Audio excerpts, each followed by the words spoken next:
La Bible nous a aidés à faire face à la pandémie. Et si parmi nos proches chers, un décède, Dieu nous garantit de nous ramener les morts à la vie. Tous ceux qui sont dans les tombes entendront sa voix, celle de Jésus, et sortiront. Jean 5, 28, 29.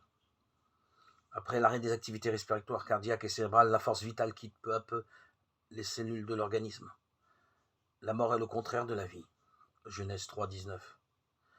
À Adam, tu mangeras du pain à la sueur de ton front jusqu'à ce que tu retournes au sol, car c'est de lui que tu as été pris.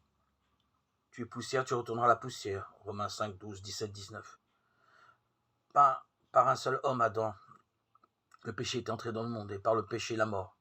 Ainsi, la mort s'est étendue à tous les hommes, parce que tous avaient péché. Par la faute d'un seul homme, la mort a régné. De même aussi, par l'obéissance de cette seule personne, Jésus, beaucoup sont rendus justes. Jean 11, 24. Marthe lui dit, je sais qu'il ressuscitera à la résurrection au dernier jour.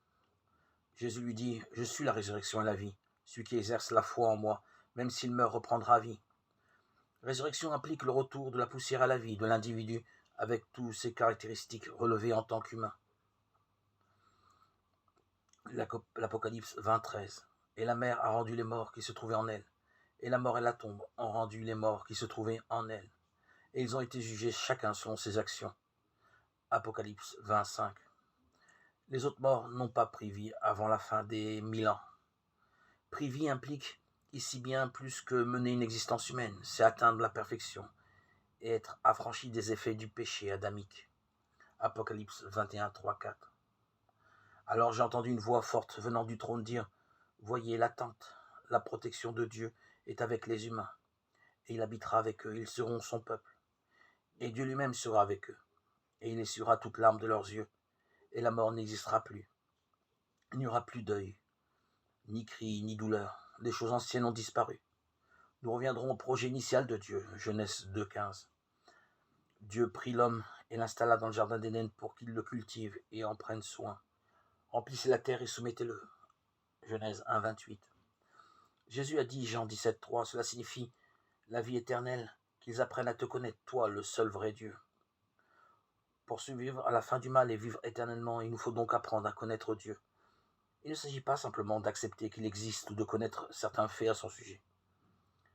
Il faut nous avec lui une relation d'amitié. D'amitié, comme toute autre amitié que nous voulons renforcer, nous devons consacrer du temps à prier, méditer sur notre relation avec Dieu. Et Matthieu 7, 12. Donc tout ce que vous voulez que les hommes fassent pour vous, vous devez aussi le faire pour eux. Matthieu 22, 37, 39. Nous devons respecter les autres. 1 Pierre 2, 17. Honorer des hommes de toutes sortes. Respectons l'opinion des autres tout en maintenant nos résolutions. Faisons preuve de considération envers les non-vaccinés, les personnes âgées, les personnes vulnérables et soyons patients. 1 Corinthiens 13, 4. L'amour est patient et bon. Soyons compréhensifs quand certains disent qu'ils sont inquiets à l'idée de reprendre des activités qui étaient courantes avant la pandémie, au fur et à mesure que les restrictions sont levées.